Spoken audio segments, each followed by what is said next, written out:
Most naive individuals out there blindly believe that life is a fair chessboard, a place where virtue is inherently rewarded and malice is predictably punished. They worship Marcus Aurelius as a saint of ultimate tolerance and detest Machiavelli as a sinister demon of raw power dynamics. But the brutal, unvarnished truth is this: if you choose to be merely a saint, this world will crush you without an ounce of mercy. And if you choose to be merely a demon, you will inevitably incinerate yourself from within. These two titans of intellect were never internal adversaries. They are, in reality, two sides of the exact same golden coin, a master strategic weapon that allows you to safeguard your soul while simultaneously dominating the geopolitical matrix of human behavior. This cinematic narrative is explicitly not tailored for fragile minds seeking fragile, sugar-coated validation. It is mathematically structured to dismantle the hidden psychology of deception, teach you self-mastery through calculated adversity, and decode the subtle manipulations playing out around you every single day.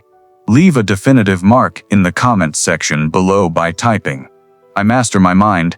I decode human nature as a psychological declaration that you have stepped out of the matrix of compliance.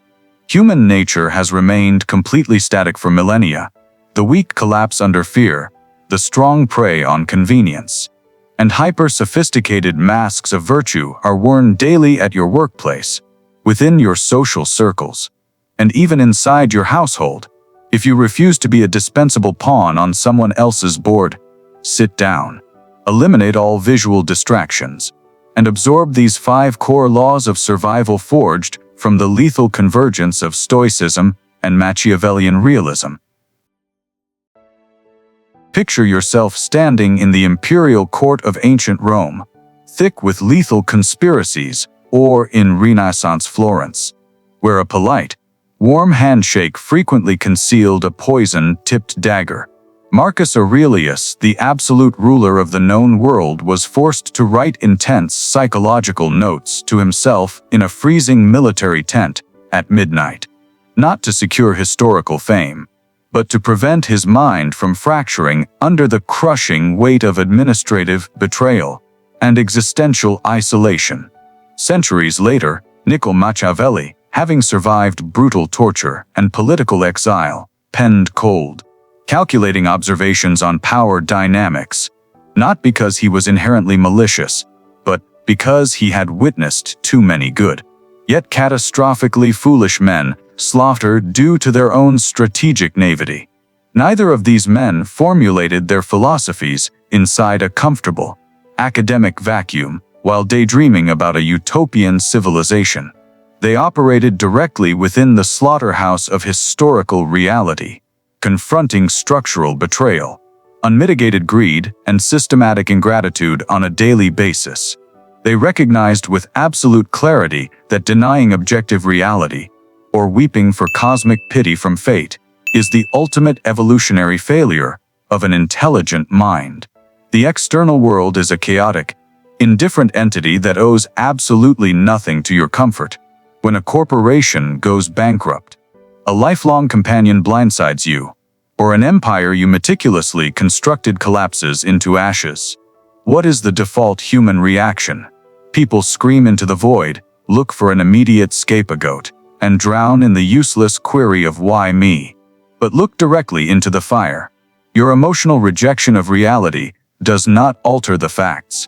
It merely allows your vulnerability to fester, transforming you into prime target status for the predators circling your perimeter. The difference between a sovereign ruler and a permanent victim is never the absence of trauma, but the terrifying speed at which they accept reality and convert pain into the raw, unyielding fuel of an unbreakable spirit. Consider a middle-aged corporate executive abruptly terminated after 15 years of loyal devotion to a family-owned conglomerate. The standard psychological reaction involves seeking desperate emotional validation from relatives, venting on digital platforms about executive injustice, and spending months mourning the betrayal of colleagues who once swore absolute professional allegiance. What does a stoic mind operating with Machiavellian realism execute instead? He exits the corporate headquarters that exact afternoon, packing his operational assets with a polite, completely unreadable smile, fully understanding that corporate loyalty is merely an illusion sustained by fluctuating profit margins. He expends zero cognitive energy on resentment, for resentment is a critical drain on high-level computational focus. He immediately audits his historical client database, diagnoses the critical operational vulnerabilities the firm will encounter following his sudden departure, and leverages that internal intelligence to construct a competing enterprise or sell his leverage to a major global competitor at double his previous valuation. Adversity is not an existential tragedy. It is a systematic reconfiguration of power dynamics, and the actor who accepts objective reality with the highest velocity commands the architecture of the new game. The ultimate human naivety is demanding the matrix operate according to an idealized moral code manufactured in your ego. Whereas the fundamental nature of the universe is a process of ruthless natural selection with zero operational space for useless tears. Rule 1. Ruthless radical acceptance and the true anatomy of adversity. The foundational law to becoming fundamentally unshakable is to develop the structural capacity to swallow harsh reality whole without a single internal murmur of complaint. Marcus Aurelius never categorized political betrayal or devastating plagues as an unfortunate interruption to his life. He understood that these brutal elements were the substance of life itself. When you encounter a catastrophic loss, conventional pop psychology will coddle you with emotional comfort, but dark strategic psychology dictates a harsher truth. Your raw emotion at that exact moment is an enemy insurgent operating within your cognitive borders. Replaying your traumatic narrative to anyone who offers a listening ear is not a method of healing. It is an act of strategic vulnerability, exposing your operational entry points and reinforcing a mental prison of your own manufacturing. The past is a dead asset with zero liquidity, and the only metric that carries value is the tactical move you execute on the current board. The timeless maxim "the obstacle is the way" is not a motivational slogan. It is a cold military doctrine for the mind. If a high-stakes relationship disintegrates, it is not an existential tragedy. It is an objective diagnostic tool revealing deep incompatibility or the authentic, hidden identity of your counterpart. Pain does not manifest to destroy your potential. It manifests to deliver highly concentrated, unadulterated behavioral data. A power-oriented mind immediately dissects this data, recalibrates its internal operating system, and advances. While the weak remain stationary to mourn the rubble, you must develop a hyper-extended temporal lens. The specific crisis keeping you awake tonight, will it hold any metric of relevance in 10 years? The deep humiliation, the calculated rejection, or the transient opinion of an insignificant critic are merely microscopic dust particles in the cosmic timeline. Once you internalize the radical impermanence of all systemic crises, you strip the external environment of its power to fracture your core. Examine the structural architecture of elite actors operating in the shadows. When their multi-million-dollar venture capital project is plagiarized by a trusted partner right before the primary funding round, they do not launch public relations campaigns to perform the role of a damaged victim. They maintain absolute silence, logistically noting that their information security infrastructure possessed a critical flaw, and that their partner is a highly capable predator. They utilize the destructive event as the ultimate stress test for their operational model. The immediate trauma is compartmentalized into an isolated cognitive terminal, completely forbidden from interfering with subsequent decision-making sequences. You must understand that every single time the external world delivers a devastating blow to your ego, it is not a cosmic punishment, it is a system upgrade notification. The individual who remains stationary mourning why the storm chose his specific architecture to destroy deserves to be buried beneath the debris of his own building. The strong view the storm as an architect views a structural stress test. They observe precisely where the foundation buckled to reconstruct it next time with thick reinforced concrete and hardened steel. Rule 2. Blind trust is strategic suicide. Shifting your gaze to the alternative side of the coin, Machiavelli presents a chilling, foundational warning. Virtue without teeth will inevitably be devoured by self-interest. In an idealized, theoretical world, absolute loyalty and transparency would be met with equivalent moral returns. However, we do not operate within that fictional dimension. Human behavior is structurally governed by two primary evolutionary drivers: systemic fear and calculated self-interest. An individual can perform performative loyalty for an entire decade, not because they possess an organic devotion to your soul, but because you represent an active utility pipeline, or because the perfect, risk-free opportunity to betray you has not yet presented itself. Observe the immediate corporate actors around you. They will easily simulate warmth, sharing casual conversations and social validation, right up until the exact microsecond a single, highly competitive executive position materializes. Instantly, the bilateral flow of strategic information freezes, and your minor operational oversights suddenly find their way onto the superior's desk with calculated accidental precision. They did not undergo a supernatural transformation into monsters overnight. The situational stakes simply escalated, and basic self-interest reassumed dominance over their behavioral output. Machiavelli is not instructing you to devolve into a state of paralyzed paranoia where every shadow is an assassin. He is commanding you to become a detached, clinical behavioral scientist. Cease evaluating what people say and systematically log what they execute under pressure. Who remains present when your leverage hits absolute zero, and who tactically vanishes. Who modifies their micro-expressions and vocal patterns the moment a higher leverage entity enters the room. Full structural transparency, opening your operational core to the world, is not moral honesty.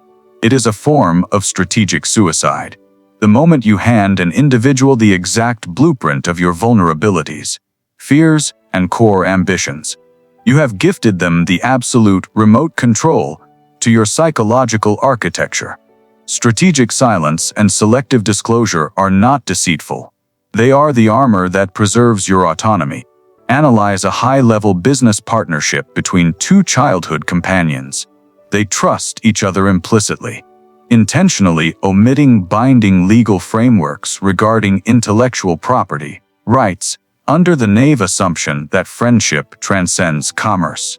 When the company scales exponentially and receives a multi-million-dollar acquisition offer, the partner holding the primary legal registration suddenly isolates the other from the board of directors through a highly sophisticated corporate maneuver. The damaged partner collapses emotionally, weeping about a decade of unbreakable brotherhood. But what is the objective reality? The partner did not betray out of personal malice. He simply executed a basic economic calculus. The utility of the friendship was mathematically inferior to the multi-generational wealth unlocked by the acquisition. The primary operational failure belongs exclusively to the actor who engineered a zero-risk environment for betrayal to occur. Human nature operates like water. It will inevitably flow toward the path of maximum gravitational pull exerted by self-interest. And if you fail to construct absolute legal and psychological dams, you will be swept away with zero right to complain. Rule 3. Ego demolition anchoring validation internally.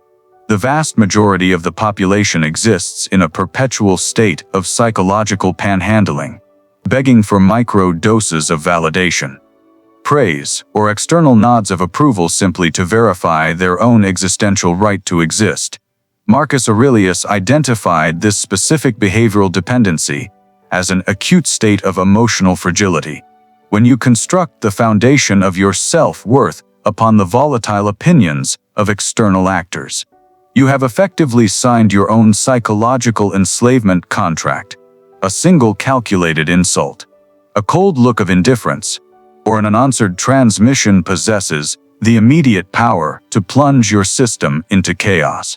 Examine the frantic, loic arguments occurring across digital platforms or within office spaces. Why do individuals scream and burn assets just to secure the final word? Because their internal ego is massively bloated while their authentic self-esteem is practically non-existent. The ego is an insatiable parasite that demands constant feeding. It requires total validation to prove its illusory dominance. And that specific desperation completely blinds human intellect. When someone launches an attack against your character, what is your involuntary reflex? To immediately deploy defensive shields, fabricate complex justifications, or counterattack with emotional rage. That is not an exhibition of dominance. That is your fragile ego screaming as it bleeds. Arrogance falsely claims, "I do not care what you think because I am superior to all of you." But the unshakable stability of a stoic master states, "I am entirely focused on executing the optimal action. Whether you validate it or condemn it is a variable completely outside my operational control, and I refuse to let an external variable destabilize my internal equilibrium." When you anchor your worth strictly to your own internal metrics of discipline and execution, you become totally immune to both the toxic poison of flattery and the calculated arrows of disrespect. The individual who hunts for external validation will be entirely sculpted by the crowd. The individual who ruthlessly sculpts himself will command the silent respect of the world. Consider a brilliant software engineer within an elite development team who is consistently undermined and uncredited by an insecure manager during quarterly operational reviews. If he operates with an undemolished ego, he will react by shouting, generating workplace friction, desperately trying to prove the manager wrong, and ultimately getting terminated for violating professional conduct codes. What does an engineer possessing a master-level cognitive core execute instead? He understands that his primary value is anchored in the flawless architecture of his code and the unyielding stability of the systems he engineers, not the validation of a mediocre corporate bureaucrat. He maintains absolute operational silence, continues collecting empirical data of his systemic contributions, and silently transmits his professional portfolio to primary global competitors. The day he departs with the entire core data architecture, the insecure manager is left to confront the immediate systemic collapse of his department. Ego demolition is not passive submission. It is the silent accumulation of strategic leverage, isolating emotion to execute maneuvers with mathematical precision, entirely unperturbed by immediate background noise. Rule 4. The strategic architecture of distance and sovereign authority. There exists a brutal paradox embedded within human behavioral psychology that Machiavelli mapped with lethal accuracy. The individual who expends energy attempting to satisfy everyone will systematically guarantee that they are respected by absolutely no one. Unconditional, cheap kindness does not generate authentic gratitude. It breeds a psychological sense of entitlement within the recipient. When an authority figure is crippled by the fear of interpersonal conflict, they systematically permit toxic behavioral patterns to bypass institutional guardrails, actively degrading operational standards to preserve an artificial, fragile peace. The invariable outcome is catastrophic. Your highest performing assets will exit the system out of pure disgust. The manipulative coasting actors will aggressively expand their territory, and the entire structure will collapse under its own weight. Sovereign authority and deep respect are never engineered through compromising smiles. They are forged through the unyielding application of consequence. When you articulate an operational boundary, If an actor consciously steps across that line, they must encounter the full weight of the predetermined consequence immediately. Without exception, and without emotional negotiation, humans do not possess genuine loyalty toward an entity that consistently says yes to accommodate their comfort. They exclusively respect and submit to an individual who maintains crystal clear, non-negotiable boundaries. Your desperate appetite to be universally liked forces you to systematically silence your own authentic internal voice. You will gradually begin predicting what the collective wants to hear before you speak, simulating what they want to see before you act, until you look into the mirror and realize you are merely a hollow composite of external societal expectations. Learn the dark art of executing a cold, polite, and definitive no. Architect a strategic distance around your persona. Mystery is the root source of real charisma and authority. When you are not instantly accessible, and when your words are scarce yet heavy with real consequence, the world will be forced to pause and calculate before they dare handle your leverage. Observe how a sovereign executive commands an elite high-ticket sales infrastructure. He never participates in the informal weekend gatherings of his subordinates, never shares his operational personal life on digital networks, and invariably appears clad in an unreadable, flawlessly tailored bespoke suit. When a top-performing account executive consciously violates a critical strategic deadline, instead of overlooking it due to interpersonal affection, this leader immediately slashes 30% of that month's operational commission, according to the precise parameters of the signed agreement. Entirely unconcerned with the executive's threat of resignation, the objective result: the account executive does not resign. Instead, he operates through the night to rectify the error, because he recognizes that the leader's operational boundary is an unyielding wall of solid steel. Distance is not social isolation. It is the deliberate construction of a psychological buffer zone that prevents external actors from calculating the exact perimeter of your power, naturally generating profound reverence and compliance. Rule 5. Complete emotional sovereignty, disarming the manipulator's leverage. The precise geographical intersection where Marcus Aurelius and Machiavelli achieve absolute strategic synchronization is on the battlefield of internal emotional control. To the Roman emperor, a mind hijacked by raw emotion is a compromised terminal, destined to execute self-destructive choices. To the Florentine diplomat, an emotional actor is a highly predictable actor, and anything that is entirely predictable can be systematically exploited and destroyed with minimal effort. Reflect deeply on the primary strategic failures of your existence. How many of those catastrophic choices were initiated while your system was flooded with burning rage, wounded pride, or primitive fear? Emotions are elite counter-intelligence agents. They construct a completely distorted, hyper-urgent simulation of reality to force you into making a premature tactical move.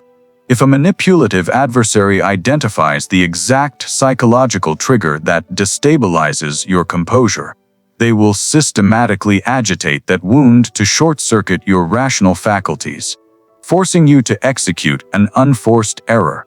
Broadcasting your unedited emotional state to the environment is the equivalent of handing your enemies a highly detailed, topographic map of your psychological vulnerabilities. However, achieving absolute emotional sovereignty does not mean transforming into an unfeeling block of concrete or violently repressing your internal state. Individuals who attempt to violently suppress their emotions operate exactly like a malfunctioning pressure cooker. They will inevitably detonate at the absolute worst tactical moment, destroying their own infrastructure. The authentic predator is the individual who permits themselves to experience the raw chemical wave of pain internally, maps it with clinical accuracy within their internal space, but strictly forbids it from registering on their facial muscles or altering their strategic calculations. Between the environmental stimulus and your behavioral response, there exists a microscopic void. That void belongs entirely to human reason. By actively expanding that void by merely 2 minutes, you insulate your destiny from a catastrophic domino effect of emotional failure. Apply this operational doctrine to a highly volatile contract negotiation where a predatory counterparty suddenly deploys aggressive ultimatums and uses calculated insults targeting your professional competence to artificially depress your pricing leverage. A standard human actor will instantly flush, elevate his vocal frequency, or terminate the session in an emotional rage, destroying the operational objective. What does an actor possessing complete emotional sovereignty execute instead? He distinctly perceives the chemical wave of heat elevating within his chest cavity, clinically cataloging it. Anger is manifesting because the internal ego is being actively challenged. He executes a deep silent breath, completely isolating that emotional chemical compound into a restricted cognitive terminal, keeping his optical gaze completely frozen and calm like an alpine lake. He deploys a microscopic, unreadable smile, refusing to respond to the insult, and instead drives his analytical leverage directly into the counterparty's hidden financial vulnerability that he thoroughly investigated prior to the session. I entirely comprehend that your corporate cash flow pressure is massive right now, which is precisely why your infrastructure requires this agreement signed this week far more than ours does. Instantly, the strategic matrix completely inverts. The actor attempting to manipulate you has been entirely disarmed, because when they fail to read the impact of their emotional strike on your physical face, they enter a state of psychological panic, losing total control of their own manipulative script. In the final analysis of this psychological arena, survival has never been about making a binary choice between becoming a saintly Marcus Aurelius or a predatory Niccolò Machiavelli. The knave actor, who walks the singular path of pure internal acceptance and toothless kindness, will rapidly convert into an anonymous martyr, slaughtered by a hyper-competitive world. The alternative actor, who walks the singular path of unmitigated deception and baseline paranoia, will systematically engineer their own psychological island, rotting away in the absolute isolation of their own cynicism. Ultimate awakening occurs the exact moment you carry the clean, unshakable heart of a Stoic philosopher, but view the matrix through the sharp, clinical eyes of a Machiavellian strategist. You train your internal consciousness to remain as completely still as a frozen alpine lake at dawn, while your intellect continuously decodes the highly dangerous, subterranean currents of human nature operating beneath the surface. You harbor zero intent to inflict unprovoked harm on any soul, but you possess a sword so terrifyingly sharp that no external actor would ever dare attempt to transform you into their victim. Recall the exact words articulated at the absolute opening sequence of this narrative. Most people blindly believe that life is a fair chessboard, but you now possess the forbidden code. You understand that this entire simulation is governed by the most ruthless, deep-tier laws of behavioral psychology. Refuse to step back into the external noise as a state-sanctioned somnambulist. Stand your ground with absolute sovereignty. Keep your perception clinical, your internal core completely immutable, and begin engineering a version of yourself that no entity in this matrix can ever rattle, compromise, or manipulate.